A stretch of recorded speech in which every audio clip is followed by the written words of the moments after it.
मेरे प्यारे देशवासियों, आज़ादी के इस पावन पर्व की सभी देशवासियों को बधाई और बहुत बहुत शुभकामनाएं।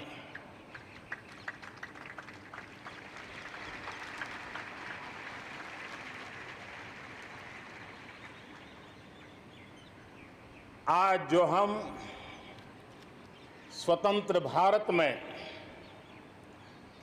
सांस ले रहे हैं, उसके पीछे मां भारती के लाखों बेटे बेटियों, उनका त्याग, उनका बलिदान और मां भारती को आज़ाद कराने के संकल्प के प्रति उनका समर्पण आज ऐसे सभी हमारे स्वातंत्र्य सेनानियों का, आज़ादी के वीरों का, नर बांकुरों का, वीर शहीदों का नमन करने का ये पर्व है। हमारे फौज के जाबाज जवान, हमारे अर्धसैनिक बल, हमारे पुलिस के जवान, सुरक्षा बल से जुड़े हुए हर कोई मां भारती के रक्षा में जुटे रहते हैं, सामान्य मानवीय की सुरक्षा में जुटे रहते हैं। आज उन सबको भी हृदयपूर्वक, आदरपूर्वक स्मरण करने का, उनके महान त्याग तपस्या को नमन करने का पर्व है। एक नाम और, श्री अरविंद घोष क्रांति दूत से लेकर आध्यात्म की यात्रा, आज उनके संकल्प, उनका जन्म जयंती है। हमें उनके संकल्पों को, हमारे संकल्पों को पूर्ण करने के उनकी तरफ से आशीर्वाद बने रहे। हम एक विशिष्ट परिस्थिति से गुजर रहे हैं। आज छोटे छोटे बालक मेरे सामने नजर नहीं आ रहे। भारत का उज्जवल भविष्य क्यों? कोरोना ने सबको रोका हुआ है। इस कोरोना के कालखंड में लक्षावधि कोरोना वॉरियर्स, चाहे डॉक्टर हो, नर्सिस हो, सफाई कर्मी हो, एम्बुलेंस चलाने वाले लोग हो, किस किस के नाम गिनाऊंगा। उन लोगों ने इतने लंबे समय तक जिस प्रकार से सेवा परमो धर्मः इस मंत्र को जी करके दिखाया है, पूर्ण समर्पण भाव से मां भारती के लालों की सेवा की है, ऐसे सभी कोरोना वॉरियर्स को भी मैं आज नमन करता हूं। इस कोरोना के कालखंड में अनेक हमारे भाई बहन इस कोरोना के संकट में प्रभावित हुए हैं।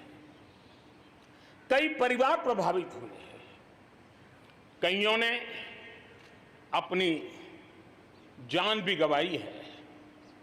मैं ऐसे सभी परिवारों के प्रति अपनी संवेदनशीलता प्रकट करता हूं और इस कोरोना के खिलाफ मुझे विश्वास है 130 करोड़ देशवासियों की अदम्य इच्छा शक्ति, संकल्प शक्ति हमें उसमें भी विजय दिलाएगी और हम विजयी होके रहेंगे। मुझे विश्वास है कि पिछले दिनों भी हम एक प्रकार से अनेक संकटों से गुजर रहे। बाढ़ का प्रकोप, खास करके नॉर्थ ईस्ट, पूर्वी भारत, दक्षिण भारत, पश्चिमी भारत के कुछ इलाके, कहीं लैंडस्लाइड, अनेक दिक्कतों का सामना लोगों को करना पड़ा है। अनेक लोगों ने अपनी जान गंवाई है। मैं उन परिवारों के प्रति भी मेरी संवेदना व्यक्त करता हूं और राज्य सरकारों के साथ कंधे से कंधा मिलाकर के ऐसी संकट की घड़ी में हमेशा देश एक बन करके, चाहे केंद्र सरकार हो, राज्य सरकार हो, हम मिल करके तत्काल जितनी भी मदद पहुंचाने का प्रयास कर सकते हैं, सफलतापूर्वक कर रहे हैं। मेरे प्यारे देशवासियों, आजादी का पर्व हमारे लिए, ये स्वतंत्रता का पर्व आजादी के वीरों को याद कर करके नए संकल्पों की ऊर्जा का एक अवसर होता है। एक प्रकार से हमारे लिए ये नई प्रेरणा लेकर के आता है, नया उमंग, नया उत्साह लेकर के आता है। और इस बार तो हमारे लिए संकल्प करना बहुत आवश्यक भी है और बहुत शुभ अवसर भी है, क्योंकि अगला जब हम आजादी का पर्व मनाएंगे तब हम 75 वर्ष में प्रवेश करेंगे। ये अपने आप में एक बहुत बड़ा अवसर है और इसलिए आज आने वाले 2 साल के लिए बहुत बड़े संकल्प लेकर के हमें चलना है। 130 करोड़ देशवासियों को चलना है। आजादी के 75 वर्ष में जब प्रवेश करेंगे और आजादी के 75 वर्ष जब पूर्ण होंगे, हम हमारे संकल्पों की पूर्ति का एक महापर्व के रूप में उसको भी मनाएंगे। मेरे प्यारे देशवासियों, हमारे पूर्वजों ने अखंड एक निष्ठ तपस्या करके त्याग और बलिदान की उच्च भावनाओं को प्रस्तावित करते हुए हमें जिस प्रकार से आजादी दिलाई है, उन्होंने न्यौछावर कर दिया है। लेकिन हम ये बात न भूलें कि गुलामी के इतने लंबे कालखंड में कोई भी पल ऐसा नहीं था, कोई भी क्षेत्र ऐसा नहीं था कि जब आजादी की ललक न उठी हो, आजादी की इच्छा को लेकर के किसी ने प्रयास न किया हो, जंग न किया हो, त्याग न किया हो और एक प्रकार से जवानी जेलों में खपा दी, जीवन के सारे सपनों को फांसी के फंदों को चूम करके आहूत कर दिया। ऐसे वीरों को नमन करते हुए और फिर एक तरफ सशस्त्र क्रांति का दौर, दूसरी तरफ जन आंदोलन का दौर, पूज्य बापू के नेतृत्व में राष्ट्र जागरण के साथ जन आंदोलन की एक धारा ने आजादी के आंदोलन को एक नई ऊर्जा दी और हम आजादी के पर्व को आज मना पा रहे हैं। इस आजादी के जंग में भारत की आत्मा को कुचलने के भी निरंतर प्रयास हुए हैं, अनगिनत प्रयास हुए हैं। भारत को अपनी संस्कृति, परंपरा, रीत रिवाज, इन सब से उखाड़ फेंकने के लिए क्या कुछ नहीं हुआ। वो कालखंड था, सैकड़ों सालों का कालखंड था। शाम दाम दंड भेद सब कुछ अपने चरम पर था और कुछ लोग तो ये मान के चलते थे कि हम तो यावत चंद्र दिवाकरो यहां पर राज करने के लिए आए हैं। लेकिन आजादी की ललक ने उनके सारे मंसूबों को जमीन दोस्त कर दिया। उनकी सोच थी कि इतना बड़ा विशाल देश, अनेक राजे रजवाड़े, भांति भांति की बोलियां, पहनवेश, खान पान, अनेक भाषाएं, इतनी विविधताओं के कारण बिखरा हुआ देश कभी एक होकर के आजादी का जंग लड़ नहीं सकता है। लेकिन इस देश की प्राण शक्ति वो पहचान नहीं पाए। अंतर्भूत जो प्राण शक्ति है, एकता का सूत्र जो हमें सबको बांध करके रखा हुआ है, उसने आजादी के उस पर्व में पूरी ताकत के साथ जब वो मैदान में आया तो देश आजादी के जंग में विजयी हुआ। हम ये भी जानते हैं कि वो कालखंड था विस्तारवाद की सोच वालों ने दुनिया में जहां भी फैल सकते के फैलने का प्रयास किया, अपने झंडे गाड़ने की कोशिश की, लेकिन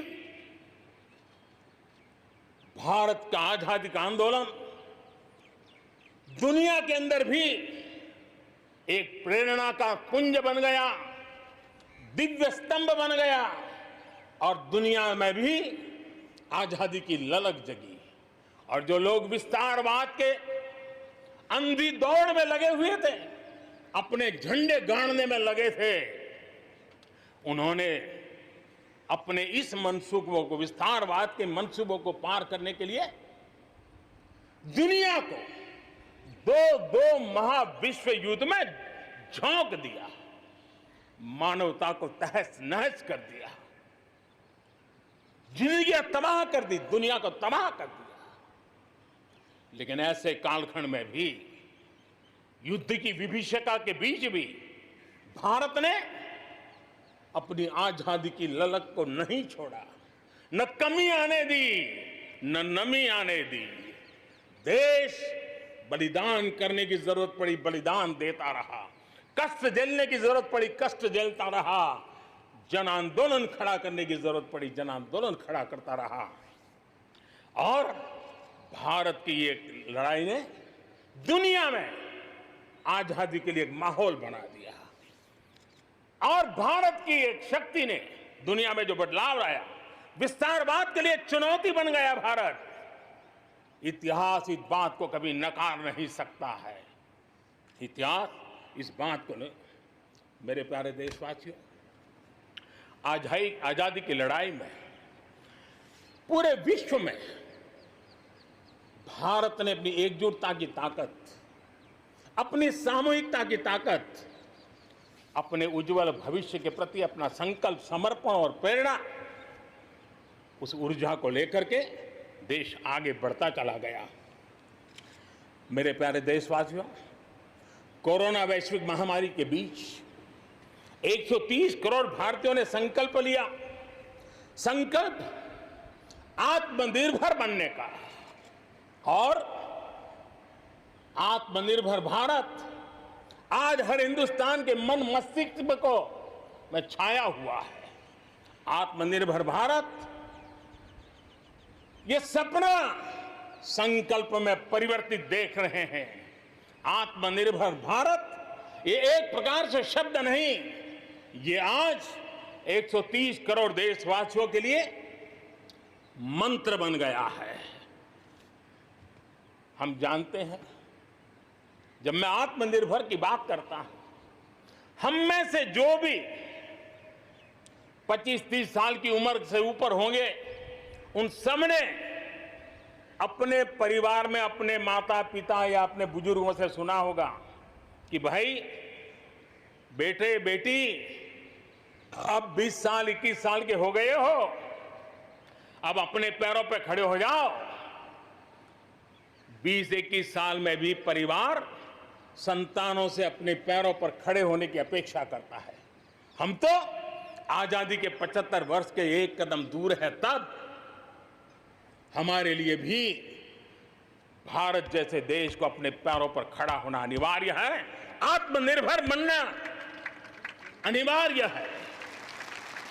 जो परिवार के लिए आवश्यक है, वो देश के लिए भी आवश्यक है। और इसलिए, और मुझे विश्वास है, भारत इस सपने को चरितार्थ करके रहेगा। और उसका कारण मेरे देश के नागरिकों के सामर्थ्य पर मुझे यकीन है। मुझे मेरे देश की प्रतिभा पर गर्व है।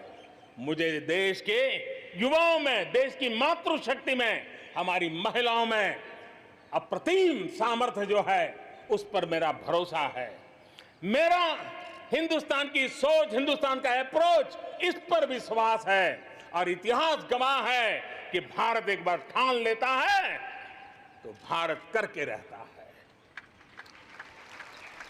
और इसी के कारण जब हम आत्मनिर्भर की बात करते हैं तो दुनिया को भी उत्सुकता भी है, भारत से अपेक्षा भी है।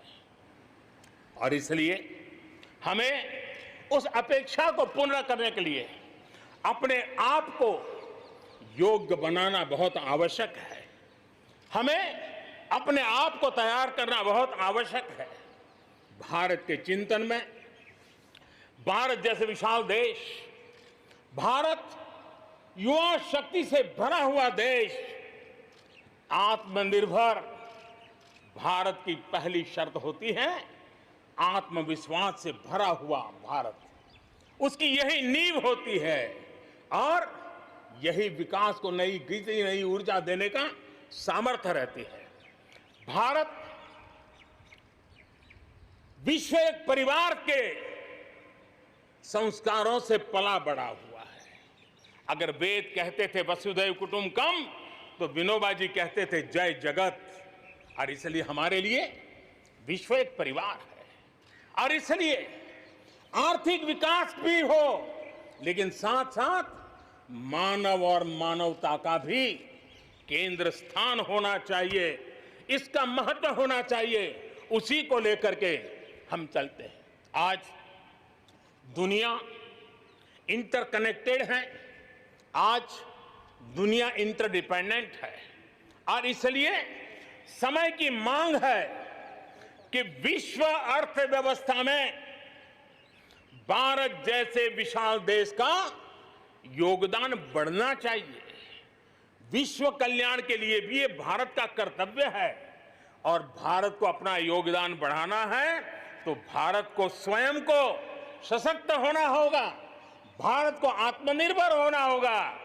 हमें जग कल्याण के लिए भी अपने आप को सामर्थ्यवान बनाना ही पड़ेगा और जब हमारी जड़ें मजबूत होगी, हमारा अपना सामर्थ्य होगा, तो हम दुनिया का भी कल्याण करने की दिशा में कदम उठा सकते हैं। हमारे देश में अथाक प्राकृतिक संपदा है, क्या कुछ नहीं है। आज समय की मांग है कि हमारे इन प्राकृतिक संसाधनों में हम वैल्यू एडिशन करें, हम हमारे मानव संपदा में मूल्य वृद्धि करें, नई ऊंचाइयों पर ले जाएं और हम देश में कब तक कच्चा माल विदेश भेजते रहेंगे, रॉ मटेरियल कब तक दुनिया में भेजते रहेंगे। और देखिए तो रॉ मटेरियल दुनिया में भेजना और फिनिश गुड को दुनिया से वापस लाना, ये खेल कब तक चलेगा। और इसलिए हमें आत्मनिर्भर बनना होगा। हमारी हर शक्ति पर वैश्विक आवश्यकताओं के अनुसार मूल्य वृद्धि करना है, ये हमारा दायित्व है। ये वैल्यू एडिशन करने की दिशा में हम आगे बढ़ना चाहते हैं। हम विश्व में योगदान करने के लिए हम आगे बढ़ना चाहते हैं। विश्व में हम कुछ न कुछ, उसी प्रकार से कृषि क्षेत्र, एक समय था जब हम बाहर से गेहूं मंगवा करके अपना पेट भरते थे, लेकिन हमारे देश के किसानों ने वो कमाल करके दिखा दिया। आत्मनिर्भर भारत आज कृषि क्षेत्र में बना है। आज भारत के किसान, भारत के नागरिकों का ही पेट भरते इतना नहीं है, आज भारत वो स्थिति में है कि दुनिया में जिसकी जरूरत है उसको भी हम अन्न दे सकते हैं। अगर ये हमारी शक्ति है, आत्मनिर्भर की ये ताकत है, तो हमारे कृषि क्षेत्र में भी मूल्य वृद्धि आवश्यक है। वैश्विक आवश्यकताओं के अनुसार हमारे कृषि जगत में बदलाव की आवश्यकता है। विश्व की अपेक्षाओं को पूरा करने के लिए हमने हमारे कृषि जगत को भी आगे बढ़ाने की जरूरत है। आज देश अनेक नए कदम उठा रहा है और इसलिए अब आप देखिए स्पेस सेक्टर में हमने खुला कर दिया, देश के युवाओं को अवसर मिला है। हमने कृषि क्षेत्र को कानूनों से मुक्त कर दिया, बंधनों से मुक्त कर दिया। हमने आत्मनिर्भर बनाने का प्रयास किया हुआ है। जब भारत स्पेस सेक्टर में ताकतवर बनता है तो पड़ोसियों को जरूर उसका लाभ होता है। जब आप ऊर्जा के क्षेत्र में पावरफुल होते हैं तो जे देश अपना अंधेरा मिटाना चाहता है, भारत उसमें मदद कर सकता है। देश के जब हेल्थ सेक्टर का इंफ्रास्ट्रक्चर आत्मनिर्भर हो जाता है तो विश्व के अनेक देशों को टूरिज्म के रूप में, हेल्थ डेस्टिनेशन के रूप में भारत उनकी पसंदीदा बन सकता है। और इसलिए हमें आवश्यक है कि हम भारत में बने सामान की पूरी दुनिया में वाहवाही कैसी हो। और एक जमाना था हमारे देश में जो चीजें बनती थी, हमारे स्किल मैन पावर के द्वारा जो काम होता था, उसकी दुनिया में बहुत वाहवाह होती थी, इतिहास गवाह है। हमें जब आत्मनिर्भर की बात करते हैं तब सिर्फ इंपोर्ट कम करना इतना ही हमारी सोच नहीं है। जब आत्मनिर्भर की बात करते हैं तब हमारी ये जो कौशल्य है, हमारा जो ह्यूमन रिसोर्स का सामर्थ्य है, जब चीजें बाहर से आने लगती हैं तो उसका वो सामर्थ्य खत्म होता चला जाता है, पीढ़ी दर पीढ़ी वो नष्ट हो जाता है। हमें हमारे उस सामर्थ्य को बचाना भी है, बढ़ाना भी है, कौशल्य को बढ़ाना है, क्रिएटिविटी को बढ़ाना है और उसको लेकर के हमें आगे बढ़ना है। हमें स्किल डेवलपमेंट की दिशा में बल देना है। आत्मनिर्भर भारत के लिए, हमारे सामर्थ्य को बढ़ाने के लिए मेरे प्यारे देशवासियों, मैं जानता हूं जब मैं आत्मनिर्भर की बात करता हूं तब अनेक आशंकाएं प्रकट भी की जाती हैं। मैं इस बात को मानता हूं कि आत्मनिर्भर भारत के लिए लाखों चुनौतियां हैं और जब विश्व स्पर्धा के मोड़ में हो तब तो चुनौतियां बढ़ भी जाती हैं। लेकिन देश के सामने अगर लाखों चुनौतियां हैं तो देश के पास करोड़ों समाधान देने वाले शक्ति भी है, मेरे देशवासी भी हैं जो समाधान का सामर्थ्य देते हैं। अब देखिए, कोरोना के संकट काल में हमने देखा कि बहुत सी चीजों के लिए हम कठिनाइयों में हैं, हमें दुनिया से लाना है, दुनिया दे नहीं पा रही थी। हमारे देश के नौजवानों ने, हमारे देश के उद्यमियों ने, हमारे देश के उद्योग जगत के लोगों ने बीड़ा उठा लिया। जिस देश में N95 नहीं बनता था बनने लगे, PPE नहीं बनता था बनने लग गए, वेंटिलेटर नहीं बनता था बनने लग गए। देश की आवश्यकताओं की तो पूर्ति हुई, लेकिन दुनिया में एक्सपोर्ट करने की हमारी ताकत बन गई। दुनिया की जरूरत थी आत्मनिर्भर भारत दुनिया को कैसे मदद कर सकता है, आज हम इसमें हम देख सकते हैं। और इसलिए विश्व की भलाई में भी भारत का योगदान करना ये दायित्व बनता है और उसलिए भी हमें उसी प्रकार से बहुत हो चुका आजाद भारत की मानसिकता क्या होनी चाहिए। आजाद भारत की मानसिकता होनी चाहिए वोकल फॉर लोकल। हमारे जो स्थानीय उत्पाद है उसका हमने गौरवगान करना चाहिए। हम अपनी चीजों का गौरवगान नहीं करेंगे तो उसको अच्छा बनने का अवसर भी नहीं मिलेगा, उसकी हिम्मत नहीं बढ़ेगी। आइए हम मिलकर के संकल्प लें, आजादी के 75 साल के पर्व की ओर जब कदम रख रहे हैं तब वोकल फॉर लोकल का जीवन मंत्र बन जाए और हम मिलकर के भारत की उस ताकत को हम बढ़ावा दे दें। मेरे प्यारे देशवासियों, हमारा देश कैसी कैसी कमाल करता है, कैसे कैसे आगे बढ़ता है, इस बात को हम भली भांति समझ सकते हैं। कौन सोच सकता था कि कभी गरीबों के जनधन खाते में लाखों करोड़ों रुपए सीधे ट्रांसफर हो जाएंगे। कौन सोच सकता था कि किसानों की भलाई के लिए एपीएमसी जैसा एक्ट में इतने बदलाव हो जाएंगे। कौन सोचता था हमारे व्यापारी आलम पे जो लटकती तलवार थी, एसेंशियल कमोडिटी एक्ट, इतने सालों के बाद वो भी बदल जाएगा। कौन सोचता था कि हमारा स्पेस सेक्टर हमारे देश के युवाओं के लिए खुला कर दिया जाएगा। आज हम देख रहे हैं राष्ट्रीय शिक्षा नीति हो, one nation one ration card की बात हो, वन नेशन वन ग्रिड की बात हो, वन नेशन वन टैक्स की बात हो, इंसॉल्वेंसी और बैंकरप्सी कोड उसकी बात हो, चाहे बैंकों को मर्जर करने का प्रयास हो, देश की सच्चाई बन चुकी है, देश की हकीकत है। भारत में परिवर्तन के इस कालखंड में रिफॉर्म्स के परिणामों को दुनिया देख रही है। एक के बाद एक दूसरे से जुड़े हुए हम जो रिफॉर्म्स कर रहे हैं उसको दुनिया बहुत बारीकी से देख रही है। और उसी का कारण है बीते वर्ष भारत में एफडीआई में अब तक के सारे रिकॉर्ड तोड़ दिए। फॉरेन डायरेक्ट इन्वेस्टमेंट अब तक के सारे रिकॉर्ड तोड़ दिए। बीते वर्ष भारत में एफडीआई में 18% की वृद्धि हुई है, बढ़ोतरी हुई है।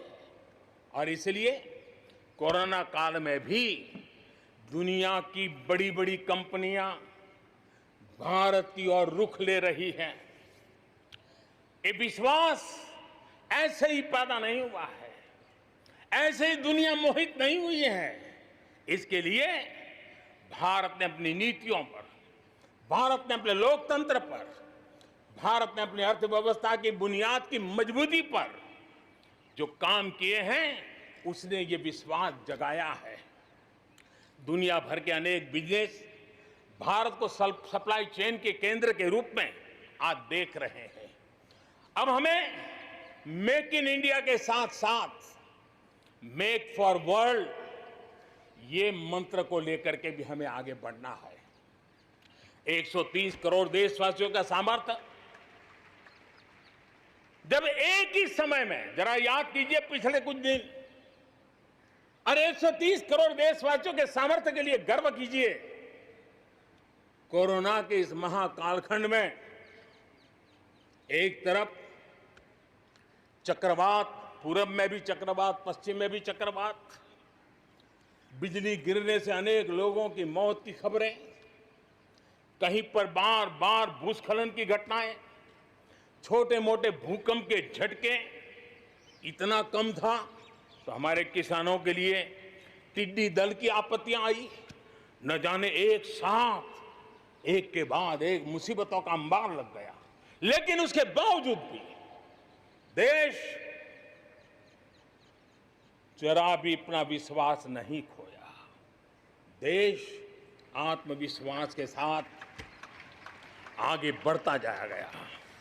देशवासियों के जीवन को, देश की अर्थव्यवस्था को कोरोना के प्रभाव से जल्दी से जल्दी बाहर निकालना आज हमारी प्राथमिकता है। इसमें अहम भूमिका रहेगी नेशनल इंफ्रास्ट्रक्चर पाइपलाइन प्रोजेक्ट की। इस पर 110 लाख करोड़ उससे भी ज्यादा खर्च किए जाएंगे। इसके लिए अलग अलग सेक्टर्स में लगभग 7,000 प्रोजेक्ट्स की पहचान कर ली गई है। इससे देश के ओवरऑल इंफ्रास्ट्रक्चर डेवलपमेंट को एक नई दिशा भी मिलेगी, एक नई गति भी मिलेगी। और इससे हमेशा ये कहा जाता है, ऐसे संकट की घड़ी में जितना ज्यादा इंफ्रास्ट्रक्चर को बल दिया जाए ताकि आर्थिक गतिविधि बढ़ती है, लोगों को रोजगार मिलता है, काम मिलता है, उसके जुड़े हुए कई काम एक साथ चल जाते हैं। छोटे बड़े उद्योग, किसान, हर मध्यम वर्ग को इसका बहुत लाभ होता है।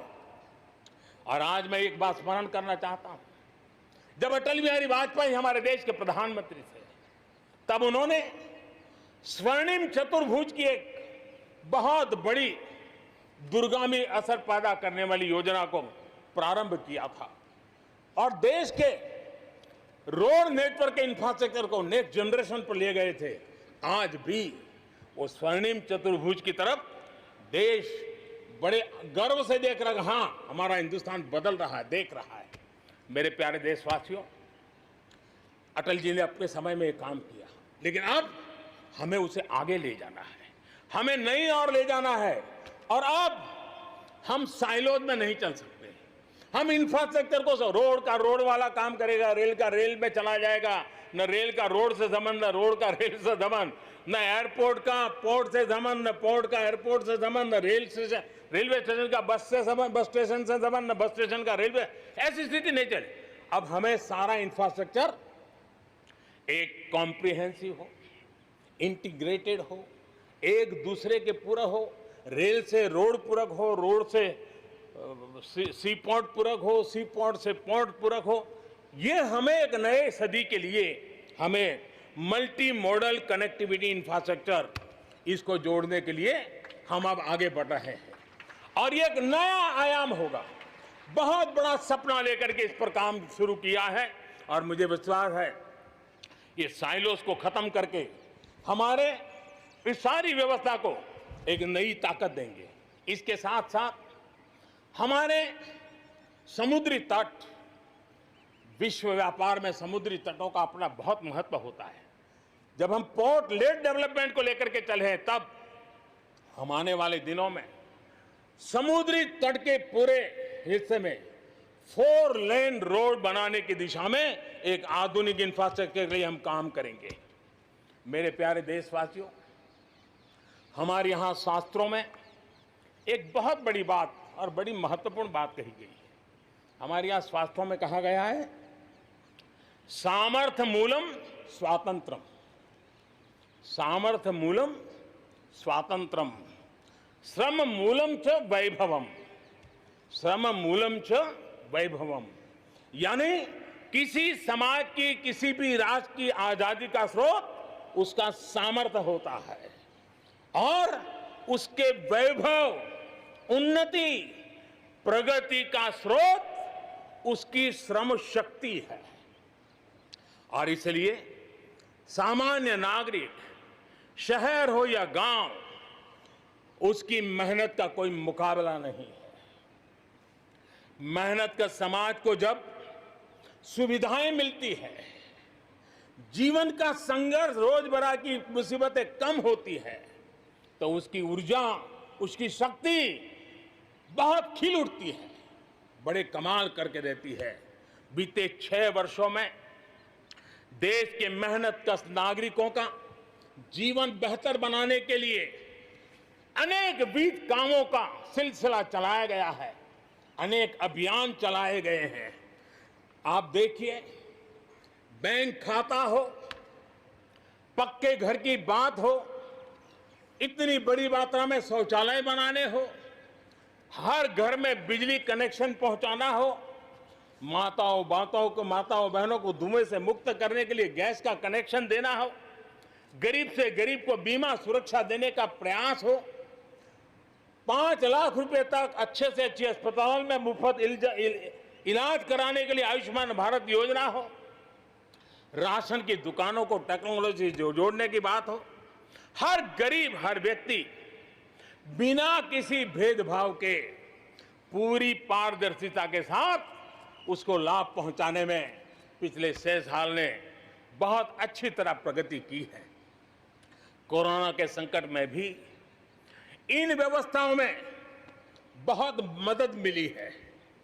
इस दौरान करोड़ों गरीब परिवारों को मुफ्त गैस सिलेंडर पहुंचना, राशन कार्ड हो या न हो, 80 करोड़ से ज्यादा मेरे देशवासियों को उनके घर का चूल्हा जलता रहे, 80 करोड़ देशवासियों को मुफ्त में अनाज पहुंचाने का काम हो, 90,000 करोड़ रुपए से ज्यादा सीधे बैंक खाते में पैसे ट्रांसफर हो।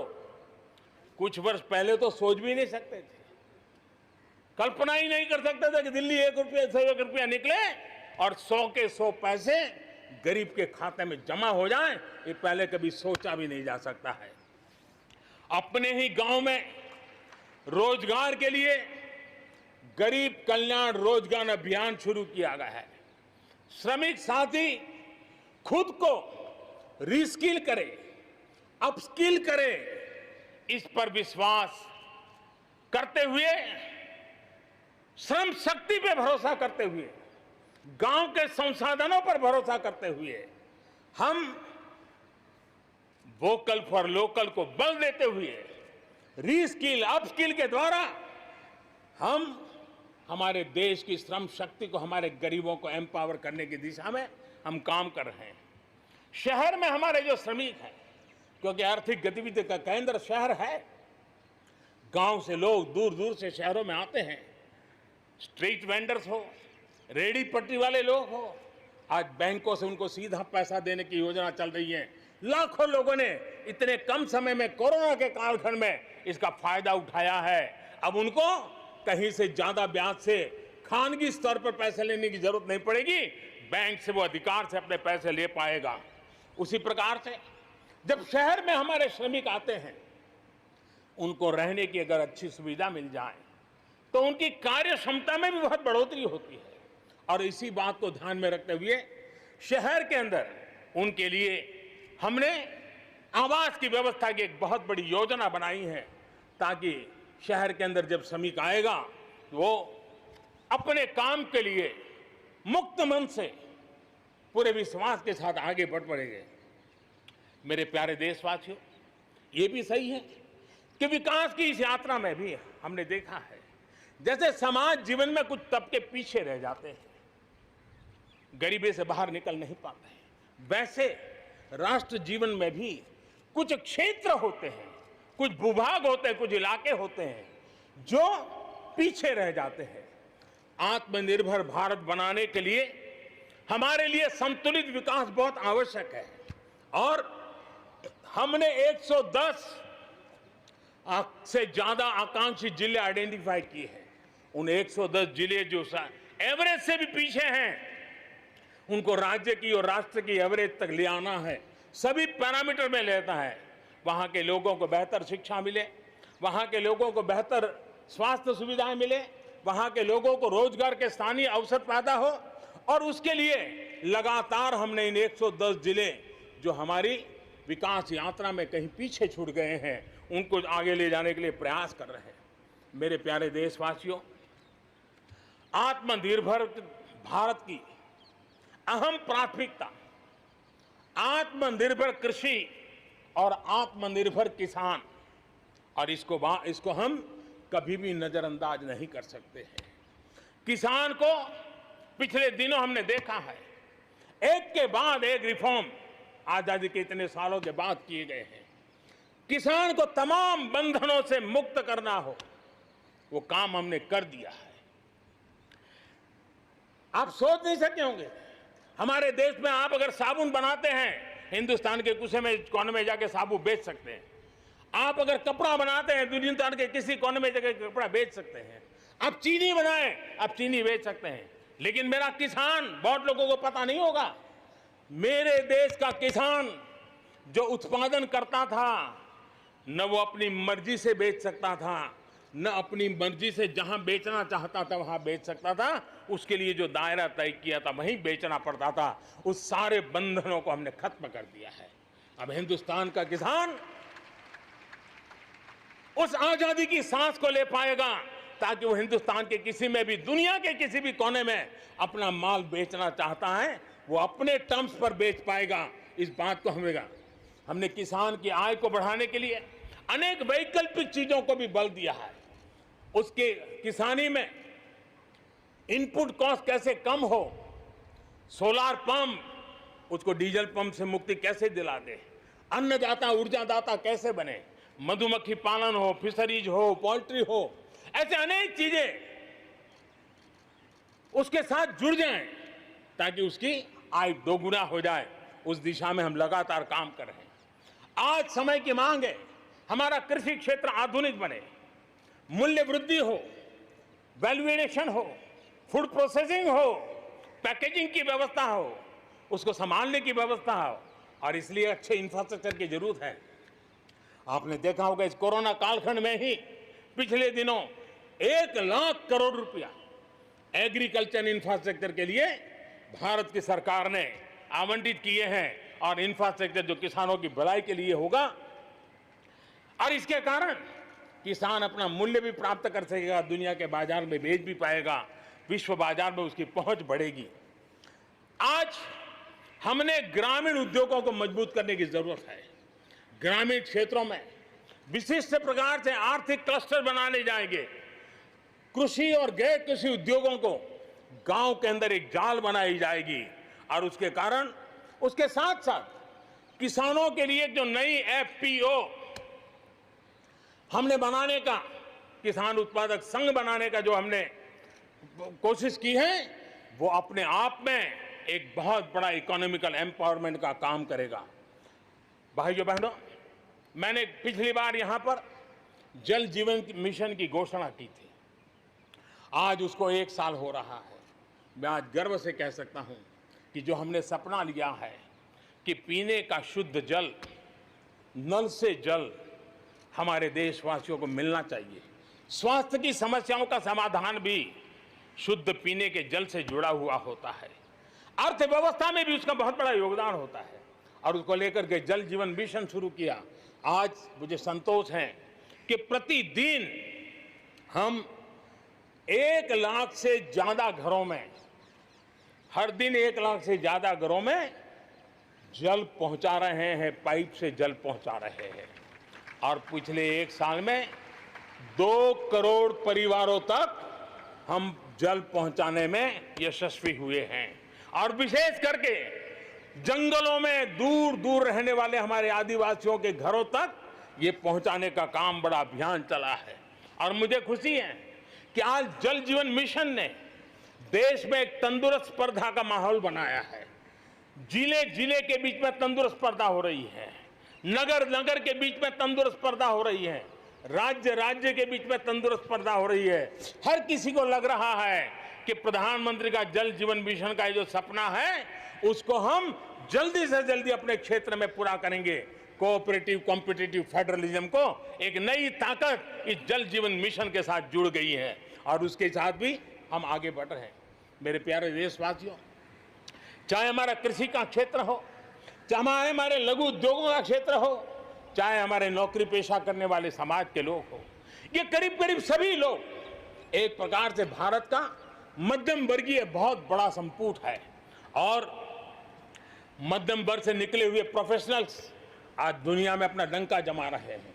मध्यम वर्ग से निकले हुए हमारे डॉक्टर, इंजीनियर, वकील, साइंटिस्ट, सब कोई दुनिया के अंदर अपना नाम, डंडा जमा रहे हैं। और इसलिए ये बात तय है कि मध्यम वर्ग को जितने अवसर मिलते हैं वो अनेक गुना ताकत के साथ उभर करके आते हैं। और इसलिए मध्यम वर्ग को सरकारी दखलंदाजी से मुक्ति चाहिए। मध्यम वर्ग को अनेक विध नए अवसर चाहिए, उसको खुला मैदान होना चाहिए। और हमारी सरकार लगातार मध्यम वर्ग के इन सपनों को पूरा करने के लिए काम कर रही है। मध्यम वर्ग मिरेकल करने की ताकत रखता है। ईज ऑफ लिविंग, इसका सबसे बड़ा लाभ किसी को होना है तो मेरे मध्यम वर्गीय परिवारों को होना है। सस्ते इंटरनेट की बात हो, चाहे सस्ते स्मार्टफोन की बात हो, या उड़ान के तहत हवाई जहाज की टिकटें बहुत मिनिमम हो जाने की बात हो, या हमारे हाईवेज हो, इंफॉर्मेशन वेज हो, ये सारी चीजें मध्यम वर्ग की ताकत को बढ़ाने वाली है। आज आपने देखा होगा मध्यम वर्ग में जो गरीबी से बाहर निकला है उसका पहला सपना होता है अपना घर होना चाहिए। वो एक बराबरी की जिंदगी जाना चाहता है। देश में बहुत बड़ा काम हमने ईएमआई के क्षेत्र में किया और उसके कारण होम लोन सस्ते हुए। और जब एक घर के लिए लोन लेता है तो लोन पूरी करते करते करीब 6 लाख रुपया कि उसके छूट मिल जाती है। यह इतना ही नहीं, पिछले दिनों ध्यान में आया कि बहुत गरीब मध्यम वर्ग के परिवारों ने पैसे लगाए हुए हैं, लेकिन योजनाएं पूरी न होने के कारण खुद का घर मिल नहीं रहा है, किराया भरना पड़ रहा है। भारत सरकार ने 25,000 करोड़ रुपया का विशिष्ट फंड बना करके ये जो आधे अधूरे घर है उनको पूरा करके मध्यम वर्गीय परिवारों को घर मिल जाए, उसके लिए हमने अब कदम उठाया है। जीएसटी में बहुत तेजी से टैक्सेशन कम हुआ है, इनकम टैक्स कम हुआ है। आज मिनिमम उस प्रकार के व्यवस्थाओं के साथ हम देश को आगे बढ़ाने का प्रयास कर रहे हैं। कोऑपरेटिव बैंकों को आरबीआई से जोड़ना ये अपने आप में मध्यम वर्गीय परिवारों के पैसों को सुरक्षित रखने की गारंटी इसके साथ जुड़ी हुई है। एमएसएमई सेक्टर में जो रिफॉर्म्स हुए हैं, एग्रीकल्चर सेक्टर में जो रिफॉर्म्स हुए हैं, इसका सीधा सीधा लाभ हमारे मध्यम वर्गीय मेहनतकश परिवारों को जाने वाला है। और उसके कारण हजारों करोड़ रुपए के स्पेशल फंड आज जो हमारे व्यापारी बंधुओं को, हमारे में लघु उद्योगकारों को हम दे रहे हैं, उनको इसका लाभ मिलने वाला है। आम भारतीय की शक्ति, उसकी ऊर्जा आत्मनिर्भर भारत अभियान का एक बहुत बड़ा आधार है। इस ताकत को बनाए रखने के लिए हर स्तर पर निरंतर काम जारी है। मेरे प्यारे देशवासियों, आत्मनिर्भर भारत के निर्माण में, आधुनिक भारत के निर्माण में, नए भारत के निर्माण में, समृद्ध और खुशहाल भारत के निर्माण में देश की शिक्षा का बहुत बड़ा महत्व है। इसी सोच के साथ देश को 3 दशक के बाद नई राष्ट्रीय शिक्षा नीति देने में हम आज यशस्वी हुए हैं और हिंदुस्तान के हर कोने में इसकी स्वागत के समाचार एक नई ऊर्जा, नए विश्वास दे रहे हैं। ये शिक्षा, ये राष्ट्रीय शिक्षा नीति हमारे विद्यार्थियों को जड़ से जोड़ेगी, लेकिन साथ साथ उसको एक ग्लोबल सिटीजन बनाने का भी पूरा सामर्थ्य देगी। वो जड़ों से जुड़ा होगा, लेकिन उसका सर आसमान की ऊंचाइयों को छूता होगा। आज आपने देखा होगा राष्ट्रीय शिक्षा नीति में एक विशेष बल दिया गया है नेशनल रिसर्च फाउंडेशन का, क्योंकि देश को प्रगति करने के लिए इनोवेशन बहुत आवश्यक होता है। इनोवेशन को जितना बल मिलेगा, रिसर्च को जितना बल मिलेगा, उतना ही देश को आगे ले जाने में और कॉम्पिटिटिव वर्ल्ड के अंदर आगे बढ़ने में बहुत ताकत मिलेगी। आपने सोचा होगा, क्या कभी इतना तेजी से गांव तक ऑनलाइन क्लासेस का इतना माहौल बन जाएगा? कभी कभी आफत में भी कुछ ऐसी चीजें उभर करके आ जाती हैं, नई ताकत दे देती है। और इसलिए आपने देखा होगा कोरोना काल में ऑनलाइन क्लासेस एक प्रकार से कल्चर बन गया है। आप देखिए ऑनलाइन डिजिटल ट्रांजैक्शन वो भी कैसे बढ़ रहे हैं। भीम यूपीआई गत 1 महीने में, यानी किसी को भी गर्व होगा कि भारत जैसे देश में यूपीआई भीम के द्वारा गत 1 महीने में 3 लाख करोड़ रुपए का ट्रांजैक्शन हुआ है। ये अपने आप में हम किस प्रकार से बदली हुई स्थितियों को स्वीकार करने लगे हैं, ये इसका नमूना है। आप देखते हैं 2014 से पहले हमारे देश में 5 दर्जन पंचायतों में ऑप्टिकल फाइबर था।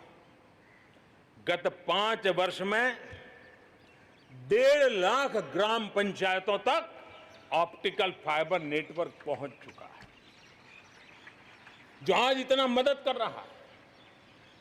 सभी पंचायतों में पहुंचने के लक्ष्य के साथ हमने काम शुरू किया था। जो 1 लाख पंचायतें बाकी हैं, वहां भी तेजी से काम चल रहा है, लेकिन बदली पड़ी हुई परिस्थिति में गांव की भी डिजिटल इंडिया में भागीदारी अनिवार्य बन गई है। गांव के लोगों को भी इस प्रकार की ऑनलाइन सुविधाओं की जरूरत बढ़ गई है। इसको ध्यान में रखते हुए पहले जो हमने कार्यक्रम बनाया था, हर पंचायत तक पहले पहुंचेंगे, लेकिन आज मैं आपसे बताना चाहूंगा कि अब हमने तय किया है कि सभी 6 लाख से ज्यादा जो हमारे गांव है, उन सभी गांवों में ऑप्टिकल फाइबर नेटवर्क पहुंचाया जाएगा। जरूरत बदली है तो हमने प्रायोरिटी भी बदली है। 6 लाख से अधिक गांवों में हजारों लाखों किलोमीटर ऑप्टिकल फाइबर का काम चलाया जाएगा और हमने तय किया है 1000 दिन में, 1000 दिन के अंदर अंदर देश के 6 लाख से अधिक गांवों में ऑप्टिकल फाइबर नेटवर्क काम पूरा कर दिया जाएगा। बदलती हुई टेक्नोलॉजी में साइबर स्पेस, ये हमारी निर्भरता बढ़ती ही जाने वाली है। लेकिन साइबर स्पेस में खतरे भी जुड़े हुए होते हैं, भली भांति दुनिया इससे अब परिचित है, और इनसे देश के सामाजिक ताने बाने, हमारी अर्थव्यवस्था और हमारे देश के विकास पर भी खतरे पैदा करने का ये आसान मार्ग बन सकता है। और इसलिए भारत इसमें बहुत सचेत है, भारत बहुत सतर्क है और इन खतरों का सामना करने के लिए फैसले ले रहा है इतना ही नहीं, नई व्यवस्थाएं भी लगातार विकसित की जा रही है। बहुत ही अल्प समय में नई साइबर सुरक्षा रणनीति, इसका एक पूरा खाका देश के सामने आएगा। आने वाले समय में सब इकाइयों को जोड़ करके हम इस साइबर सिक्योरिटी के अंदर सबको एक साथ चलना पड़ेगा।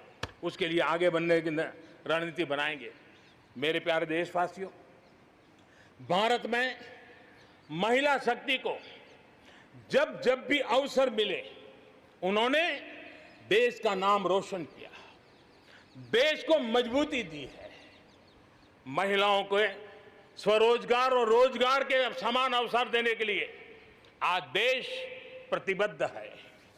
आज भारत में महिलाएं अंडरग्राउंड कोयले की खदान में काम कर रही हैं, तो आज मेरे देश की बेटियां फाइटर प्लेन भी उड़ा करके आसमान की बुलंदियों को चूम रही है। आज भारत दुनिया के उन देशों में है जहां नौसेना और वायुसेना में महिलाओं को कॉम्बैट रोल में शामिल किया जा रहा है। गर्भवती महिलाओं को सैलरी के साथ 6 महीने की छुट्टी देने का फैसले की बात हो, हमारे देश की महिलाएं जो 3 तलाक के कारण पीड़ित रहती थी, वैसी हमारी मुस्लिम बहनों को मुक्ति दिलाने, आजादी दिलाने का काम हो, महिलाओं के आर्थिक सशक्तिकरण की बात हो। 40 करोड़ जो जनधन खाते खोले गए हैं, उसमें 22 करोड़ खाते हमारी बहनों के हैं। कोरोना काल में करीब 30,000 करोड़ रुपए इन बहनों के खाते में जमा कर दिए गए हैं। मुद्रा लोन 25 करोड़ के करीब मुद्रा लोन दिए गए, उसमें 70% मुद्रा लोन लेने वाली हमारी माताएं बहनें हैं। प्रधानमंत्री आवास योजना के तहत जो खुद का घर मिल रहा है, उसमें अधिकतम रजिस्ट्री भी महिलाओं के नाम हो रही है। मेरे प्यारे देशवासियों, गरीब बहन बेटियों की बेहतर स्वास्थ्य की भी चिंता ये सरकार लगातार कर रही है। हमने जन औषधि केंद्र के अंदर 1 रुपये में सैनिटरी पैड पहुंचाने के लिए एक बहुत बड़ा काम किया। 6,000 जन औषधि केंद्रों में पिछले कुछ थोड़े से समय में ही करीब 5 करोड़ से ज्यादा सैनिटरी पैड हमारी इन गरीब महिलाओं तक पहुंच चुके हैं। बेटियों में कुपोषण खत्म हो, उनकी शादी की सही आयु क्या हो, इसके लिए हमने कमेटियां बना की रचना की है। उसका रिपोर्ट आते ही बेटियों की शादी की उम्र के बारे में भी उचित फैसले लिए जाएंगे। मेरे प्यारे देशवासियों, इस कोरोना के सेक्टर में कालखंड में हेल्थ सेक्टर की तरफ ध्यान जाना बहुत स्वाभाविक है, और इसलिए आत्मनिर्भर की सबसे बड़ी सीख हमें हेल्थ सेक्टर ने इस संकट के काल में सिखा दी है, और उस लक्ष्य में प्राप्त करने के लिए हमें आगे भी बढ़ना है। अब देखिए, कोरोना के समय, उसके पूर्व हमारे देश में सिर्फ एक लैब थी टेस्टिंग के लिए। आज 1400 लैब्स का नेटवर्क है, हिंदुस्तान के हर कोने में फैला हुआ है। जब कोरोना का संकट आया तो एक दिन में सिर्फ 300 टेस्ट हो पाते थे। इतने कम समय में हमारे लोगों ने वो शक्ति दिखा दी है कि आज हर दिन 7 लाख से ज्यादा टेस्ट हम कर पाए। कहां 300 से शुरू किया था और कहां हम 7 लाख तक पहुंच गए। देश में नए एम्स, नए मेडिकल कॉलेज का निर्माण, आधुनिकीकरण की दिशा में निरंतर प्रयास ये हम कर रहे हैं।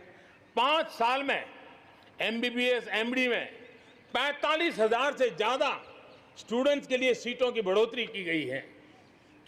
गांव में 1.5 लाख से ज्यादा वेलनेस सेंटर, और उसमें से करीब 1/3 तो ऑलरेडी कार्यरत हो गए हैं, जिन्होंने इस कोरोना में बहुत बड़ी मदद की है।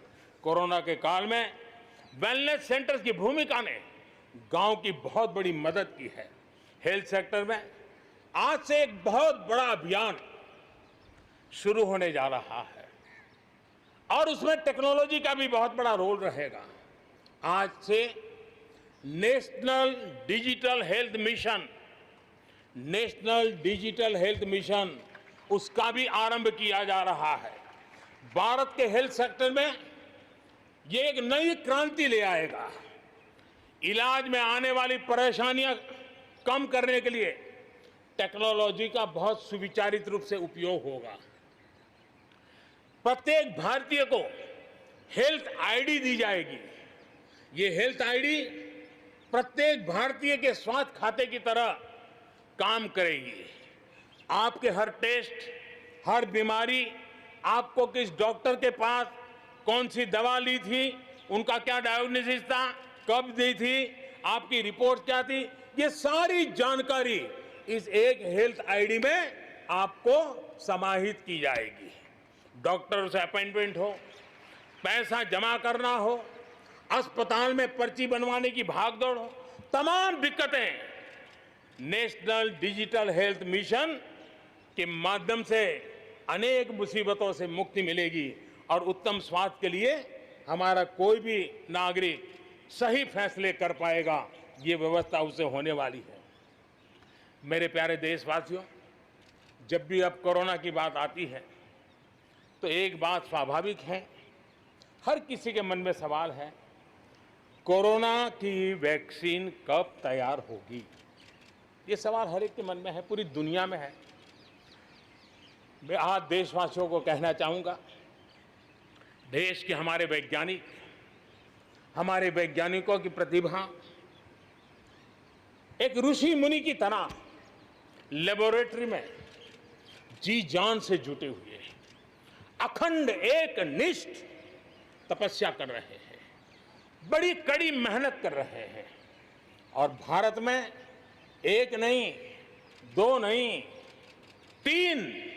तीन वैक्सीन उसके टेस्टिंग के अलग अलग चरण में है। वैज्ञानिकों से जब हरी झंडी मिल जाएगी, बड़े पैमाने पर प्रोडक्शन होगा और उसकी तैयारियां भी पूरी तरह रेडी हैं और तेजी से प्रोडक्शन के साथ वैक्सीन हर भारतीय तक कम से कम समय में कैसे पहुंचे, उसका खाका भी तैयार है, उसका रूपरेखा भी तैयार है। मेरे प्यारे देशवासियों, हमारे देश में अलग अलग जगहों पर विकास की तस्वीर अलग अलग है। कुछ क्षेत्र बहुत आगे हैं, कुछ क्षेत्र बहुत पीछे हैं। ये असंतुलन आत्मनिर्भर भारत के सामने एक महत्वपूर्ण चुनौती मैं मान सकता हूं। और इसलिए जैसा मैंने प्रारंभ में कहा, 110 आकांक्षी जिलों पर हम बल दे रहे हैं, उसको विकास की बराबरी लाना चाहते हैं। हम विकास के इकोसिस्टम बनाना, कनेक्टिविटी को सुधारना, ये हमारी प्राथमिकता है। अब आप देखिए, हिंदुस्तान का पश्चिमी भाग और हिंदुस्तान को मध्य से देखिए, हिंदुस्तान का पूर्वी भाग, पूर्वी उत्तर प्रदेश हो, बिहार हो, बंगाल हो, नॉर्थ ही हो, उड़ीसा हो, ये सारे हमारे क्षेत्र अपार संपदा है, प्राकृतिक संपदा के भंडार है। यहाँ के लोग सामर्थ्यवान है, शक्तिवान है, प्रतिभावान है, लेकिन अवसरों के अभाव में ये क्षेत्र हमारे असंतुलन रहा है। और इसलिए हमने अनेक नए कदम उठाए। ईस्टर्न डेडिकेटेड फ्रेट कॉरिडोर हो, पूर्व में गैस पाइपलाइन से जोड़ने की बात हो, नए रोड रेल का इंफ्रास्ट्रक्चर खड़ा करना हो, वहां नए पोर्ट बनाने हो, यानी एक प्रकार से पूरा डेवलपमेंट के लिए जो इंफ्रास्ट्रक्चर का खाका होना चाहिए, बड़ा होलिस्टिक तरीके से विकसित हम कर रहे हैं, ताकि हमारे क्षेत्र भी विकास की दिशा में। उसी प्रकार से लेह लद्दाख, करगिल, जम्मू कश्मीर, एक क्षेत्र, एक प्रकार से इस क्षेत्र को 1 वर्ष पूर्व 370 से आजादी मिल चुकी है। 1 साल पूरा हो चुका है। ये 1 साल जम्मू कश्मीर के एक नई विकास यात्रा का बड़ा महत्वपूर्ण पड़ाव है। ये 1 साल वहां महिलाओं को, दलितों को मूलभूत अधिकारों को देने वाला कालखंड रहा है। ये हमारे शरणार्थियों को गरिमापूर्ण जीवन का भी एक साल रहा है। विकास का लाभ गांव और गरीब तक पहुंचाने के लिए बैक टू विलेजेस जैसे विशेष अभियान चलाए जा रहे हैं। आयुष्मान योजना को बेहतरीन तरीके से आज जम्मू कश्मीर लद्दाख के क्षेत्र में उपयोग किया जा रहा है।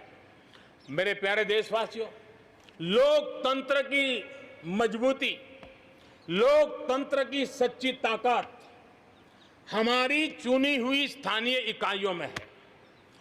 हम सभी के लिए गर्व की बात है कि जम्मू कश्मीर में स्थानीय इकाइयों के जनप्रतिनिधि सक्रियता और संवेदनशीलता के साथ विकास के नए युग को आगे बढ़ा रहे हैं। मैं उनके वहीं के सभी पंच सरपंचों को हृदय से बहुत बहुत बधाई देता हूं विकास यात्रा में उनकी सक्रिय भागीदारी के लिए। जम्मू कश्मीर में डिलिमिटेशन की प्रक्रिया चल रही है। सुप्रीम कोर्ट के निवृत्त न्यायमूर्ति के नेतृत्व में डिलिमिटेशन का काम चल रहा है और जल्दी से डिलिमिटेशन का काम पूरा होते ही भविष्य में वहां चुनाव हो, जम्मू कश्मीर के एमएलए हो, जम्मू कश्मीर के मंत्रीगण हो, जम्मू कश्मीर के मुख्यमंत्रीगण हो, नई ऊर्जा के साथ विकास के मार्ग पर आगे बढ़े। इसके लिए देश प्रतिबद्ध भी है और प्रयासरत भी है। लद्दाख को केंद्र शासित प्रदेश बना करके बरसों पुरानी जो उनकी मांग थी, उनकी आकांक्षा थी, उस आकांक्षा को हमने पूर्ण करने का, उनको सम्मानित करने का एक बहुत बड़ा काम किया है। हिमालय की ऊंचाइयों में बसा लद्दाख विकास के नए शिखर की ओर आगे बढ़ रहा है। अब सेंट्रल यूनिवर्सिटी वहां पर बन रही है, नए रिसर्च सेंटर बन रहे हैं, होटल मैनेजमेंट के कोर्सेज वहां चल रहे हैं। बिजली के लिए 7,500 मेगावाट के सोलर पार्क के निर्माण की योजना बन रही है। लेकिन मेरे प्यारे देशवासियों, लद्दाख की कई विशेषता हैं। उन विशेषताओं को हमें संभालना भी है, संवारना भी है।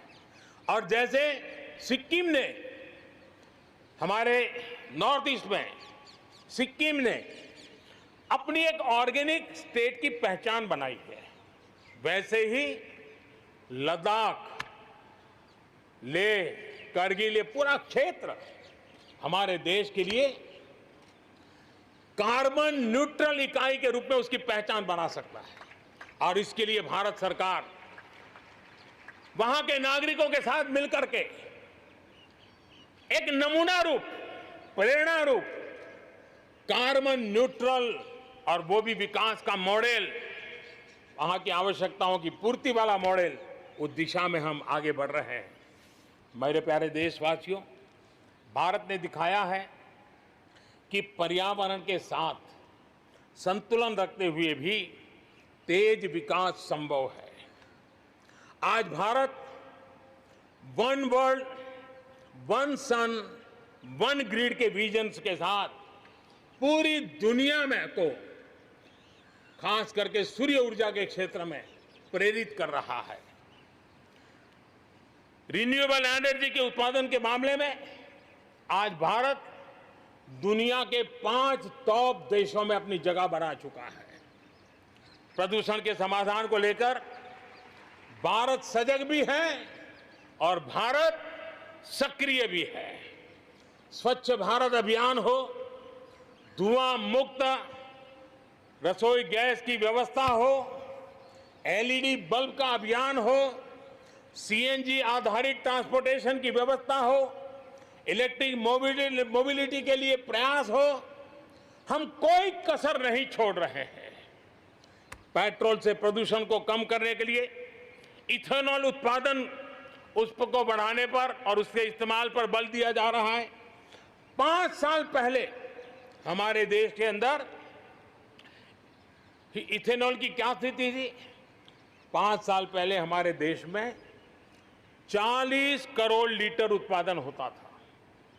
आज 5 साल में 5 गुना हो गया और आज 200 करोड़ लीटर इथेनॉल हमारे देश में बन रहा है, जो पर्यावरण के लिए बहुत उपयोगी हो रहा है। मेरे प्यारे देशवासियों, देश के 100 शहरों में, चुने हुए 100 शहरों में प्रदूषण कम करने के लिए हम एक होलिस्टिक अप्रोच के साथ, एक इंटीग्रेटेड अप्रोच के साथ, एक जन भागीदारी के साथ आधुनिक टेक्नोलॉजी का उपयोग भरपूर करते हुए हम उसे प्रदूषण कम करने की दिशा में एक मिशन मोड में काम करने वाले हैं। मेरे प्यारे देशवासियों, भारत इस बात को गर्व से कह सकता है, भारत उन बहुत कम देशों में से एक है जहां जंगलों का विस्तार हो रहा है। अपनी बायोडायवर्सिटी के संरक्षण और संवर्धन के लिए भारत पूरी तरह संवेदनशील है। हम लोगों ने सफलतापूर्वक प्रोजेक्ट टाइगर, प्रोजेक्ट एलिफेंट हमने सफलतापूर्वक आगे बढ़ाया है। हमारे यहाँ टाइगर की आबादी बढ़ी है। अब आने वाले दिनों में एशियाटिक लायन, प्रोजेक्ट लायन की शुरुआत हो रही है और उसमें प्रोजेक्ट लायन भारतीय शहरों की रक्षा, सुरक्षा, आवश्यक इंफ्रास्ट्रक्चर और विशेष करके उनके लिए जो आवश्यक होता है स्पेशल प्रकार का हेल्थ इंफ्रास्ट्रक्चर, उस पर भी काम किया जाएगा और प्रोजेक्ट लाइन पर बल दिया जाएगा। साथ ही एक और काम को भी हम बढ़ावा देना चाहते हैं और वो है प्रोजेक्ट डॉल्फिन चलाया जाएगा। नदियों में, समंदर में रहने वाली दोनों तरह की डॉल्फिन्स पर हम फोकस करेंगे। इससे बायोडायवर्सिटी को भी बल मिलेगा और रोजगार के अवसर भी मिलेंगे। ये टूरिज्म के आकर्षण का भी केंद्र होता है, तो इस दिशा में भी हम आगे बढ़ने वाले हैं। मेरे प्यारे देशवासियों, जब हम एक असाधारण लक्ष्य को लेकर के असाधारण यात्रा पर निकलते हैं तो रास्ते में चुनौतियों की भरमार होती है और चुनौतियां भी असामान्य होती है। इतनी आपदाओं के बीच ही सीमा पर भी देश के सामर्थ्य को चुनौती देने के दुष्प्रयास हुए हैं, लेकिन एलओसी से लेकर एलएसी तक देश की संप्रभुता पर जिस किसी ने आंख उठाई, देश की सेना ने, हमारे वीर जवानों ने उसका उसी की भाषा में जवाब दिया है।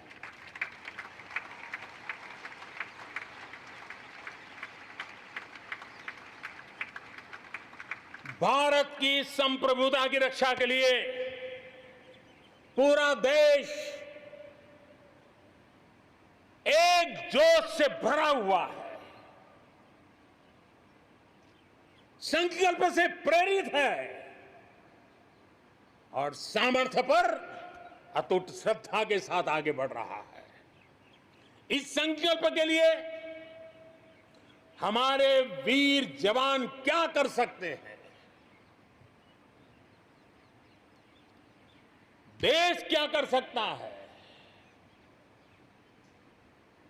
ये लद्दाख में दुनिया ने देख लिया है।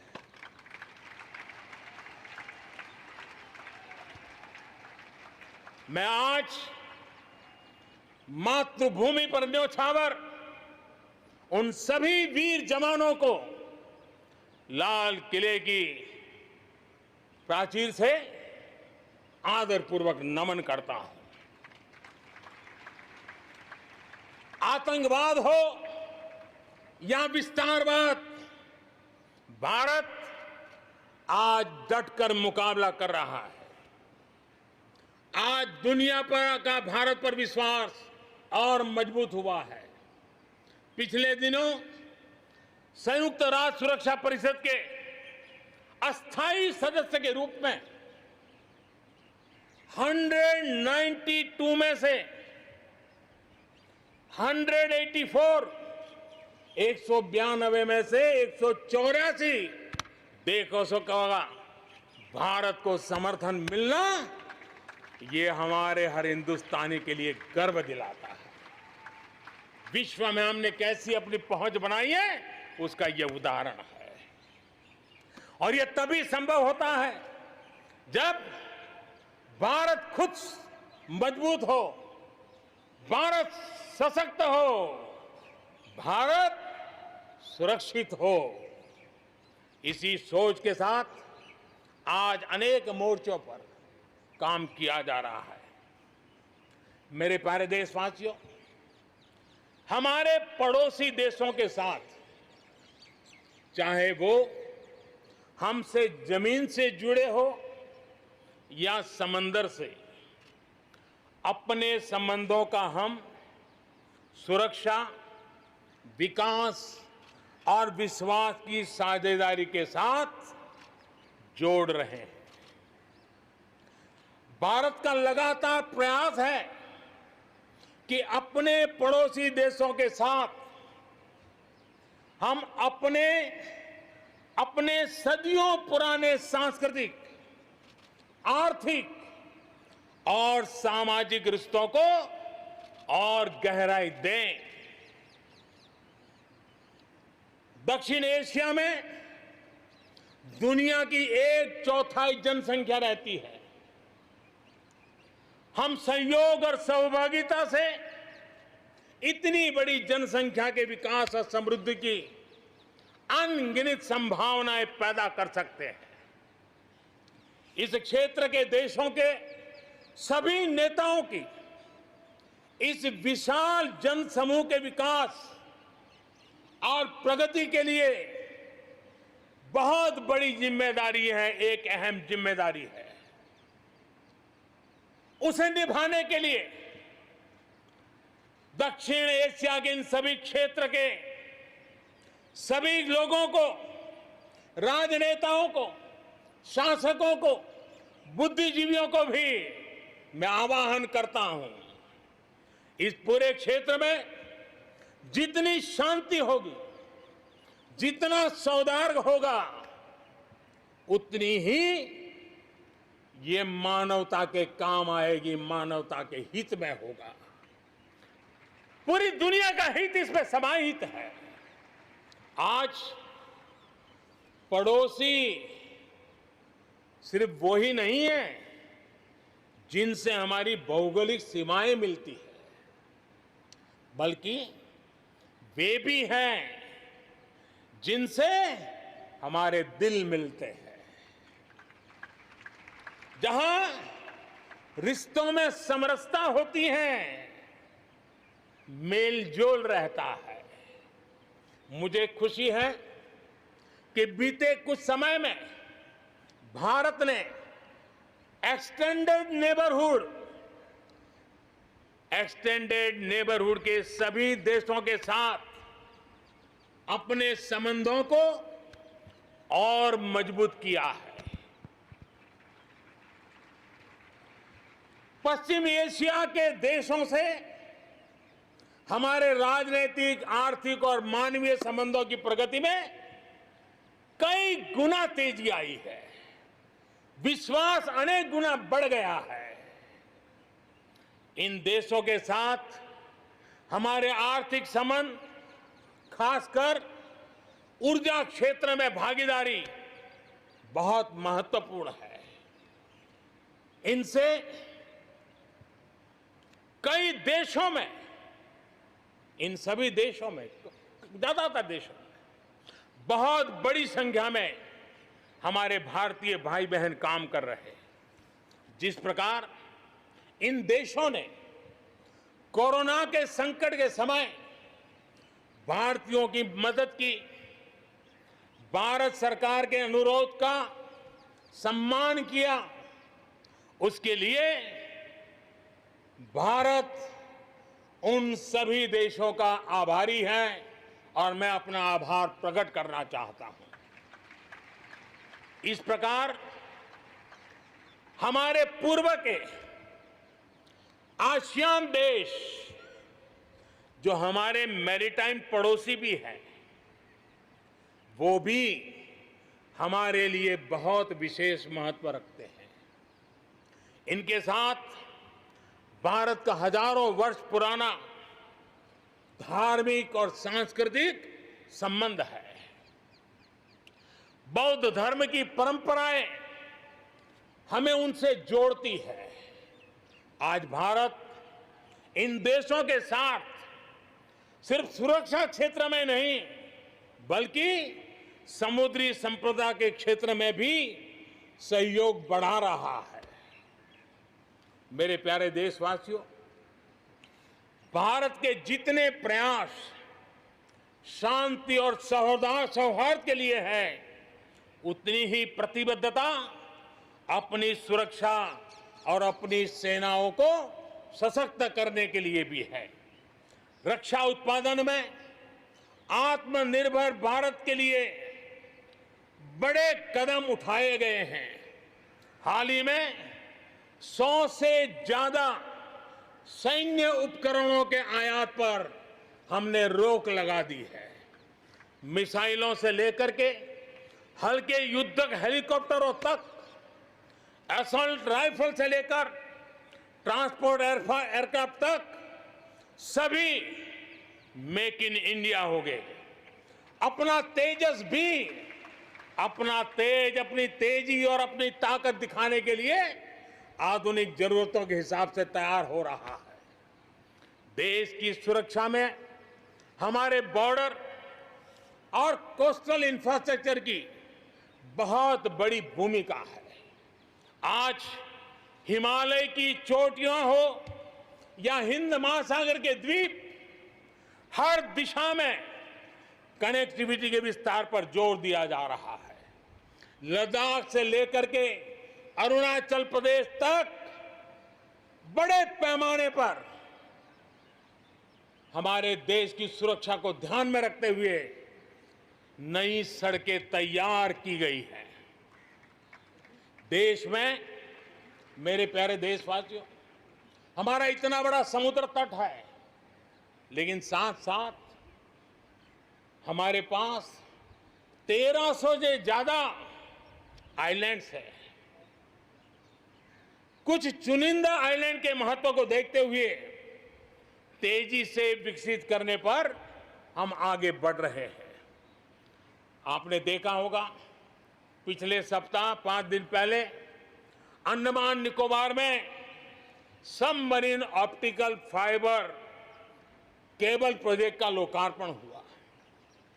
अंडमान निकोबार को भी चेन्नई और दिल्ली जैसी इंटरनेट सुविधा अब उपलब्ध होगी। अब हम आगे लक्षद्वीप को भी इसी तरह जोड़ने के लिए काम को आगे बढ़ाने वाले हैं। अगले 1000 दिन में लक्षद्वीप को भी तेज इंटरनेट की सुविधा से जोड़ने का हमने लक्ष्य रखा है। बॉर्डर और कोस्टल एरिया के युवाओं के विकास, उसको भी सुरक्षा को केंद्र में रखते हुए विकास के मॉडल की दिशा में हम आगे बढ़ रहे हैं।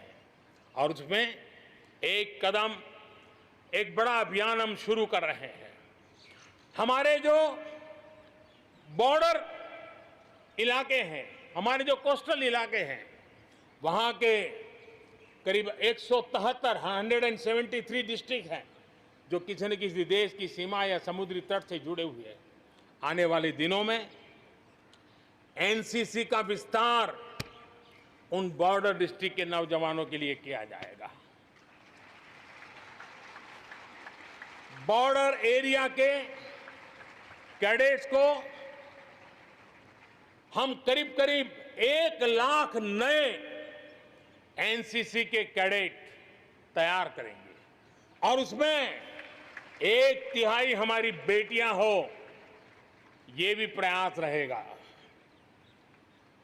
बॉर्डर एरिया के कैडेट्स को सेना प्रशिक्षित करेगी। कोस्टल एरिया के जो कैडेट्स हैं उनको नेवी के लोग प्रशिक्षित करेंगे और जहां एयरबेस है वहां के कैडेट को एयरफोर्स की तरफ से ट्रेनिंग दी जाएगी। बॉर्डर और कोस्टल एरिया को आपदाओं से निपटने के लिए एक ट्रेन्ड मैन पावर मिलेगा। युवाओं को आर्म फोर्सेस में कैरियर बनाने के लिए जरूरी स्किल भी मिलेगी। मेरे प्यारे देशवासियों, पिछले वर्ष लाल किले से मैंने कहा था, बीते 5 साल आवश्यकताओं की पूर्ति और अगले 5 साल आकांक्षाओं की पूर्ति के हैं। बीते 1 साल में ही देश ने बड़े और महत्वपूर्ण फैसलों के पड़ाव को पार कर लिया है। गांधी 150 पर भारत ने गांवों को खुद को खुले में शौच से मुक्त किया है। आस्था की वजह से प्रताड़ित शरणार्थियों को नागरिकता देने का कानून, दलितों, पिछड़ों, ओबीसी के लिए, एससी, एसटी, ओबीसी के लिए आरक्षण के अधिकार को बढ़ाने की बात हो, असम और त्रिपुरा में ऐतिहासिक शांति समझौता हो, फौज की सामूहिक शक्ति को और प्रभावी बनाने के लिए चीफ ऑफ डिफेंस स्टाफ की नियुक्ति हो, करतारपुर साहिब कॉरिडोर का रिकॉर्ड समय में निर्माण हो, देश ने इतिहास बनाया, इतिहास बदले देखा, असाधारण काम करके दिखाया। 10 दिन पूर्व अयोध्या में भगवान राम के भव्य मंदिर का निर्माण शुरू हुआ। राम जन्मभूमि के सदियों पुराने विषय का शांतिपूर्ण समाधान हो चुका है। देश के लोगों ने जिस संयम के साथ और समझदारी के साथ आचरण किया है, व्यवहार किया है, यह अभूतपूर्व है और भविष्य के लिए हमारे लिए प्रेरणा का कारण है। शांति, एकता और सद्भावना, यही तो आत्मनिर्भर भारत की ताकत बनने वाली है। यही मेलजोल, यही सद्भाव भारत के उज्जवल भविष्य की गारंटी है। इसी सद्भाव के साथ हमें आगे बढ़ना है। विकास में के इस महायज्ञ में हर हिंदुस्तानी को अपनी कुछ न कुछ आहुति देनी है। इस दशक में भारत नई नीति और नई रीति के साथ ही आगे बढ़ेगा। जब साधारण से काम नहीं चलेगा, अब होती है चलती का वक्त अब चला गया। हमें दुनिया में किसी से कम नहीं, हम सबसे ऊपर रहने का प्रयास करेंगे और इसलिए हम सर्वश्रेष्ठ उत्पादन, सर्वश्रेष्ठ ह्यूमन रिसोर्सेज, सर्वश्रेष्ठ गवर्नेंस, हर चीज में सर्वश्रेष्ठ के लक्ष्य को लेकर के आजादी के 75 साल के लिए हमें आगे बढ़ना है। हमारी पॉलिसीज, हमारे प्रोसेस, हमारे प्रोडक्ट्स, सब कुछ उत्तम से उत्तम हो, बेस्ट हो, तभी एक भारत श्रेष्ठ भारत की परिकल्पना साकार होगी। आज हमें फिर से संकल्प लेने की जरूरत है।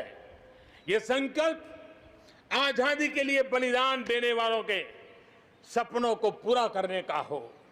ये संकल्प 130 करोड़ देशवासियों के लिए हो। ये संकल्प हमारी आने वाली पीढ़ियों के लिए हो, उनके उज्जवल भविष्य के लिए हो। ये संकल्प आत्मनिर्भर भारत के लिए हो। हमें शपथ लेनी होगी, हमें प्रतिज्ञा करनी होगी।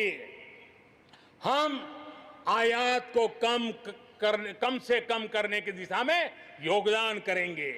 हम अपने लघु उद्योगों को सशक्त करेंगे। हम सब लोकल के लिए वोकल बनेंगे और हम ज्यादा इनोवेट करेंगे।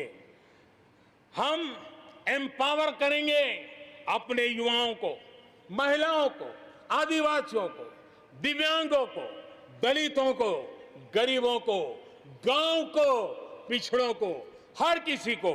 आज भारत ने असाधारण गति से असंभव को संभव किया है। इसी इच्छा शक्ति, इसी लगन, इसी जज्बे के साथ प्रत्येक भारतीय को आगे बढ़ना है। वर्ष 2022 हमारी आजादी के 75 वर्ष का पर्व अब बस आ ही गया है। हम एक कदम दूर है। हमें दिन रात एक कर देना है। 21वीं सदी का ये तीसरा दशक हमारे सपनों को पूरा करने का दशक होना चाहिए। कोरोना बड़ी विपत्ति है, लेकिन इतनी बड़ी नहीं कि आत्मनिर्भर भारत की विजय यात्रा को वो रोक पाए। मैं देख सकता हूं एक नए प्रभात की लालिमा, एक नए आत्मविश्वास का उदय, एक नए आत्मनिर्भर भारत का शंखनाद। एक बार फिर आप सभी को स्वाधीनता दिवस की कोटि कोटि शुभकामनाएं। आइए मेरे साथ दोनों हाथ के ऊपर करके पूरी ताकत से बोलिए, भारत माता की, भारत माता की, भारत माता की, वंदे वंदे वंदे।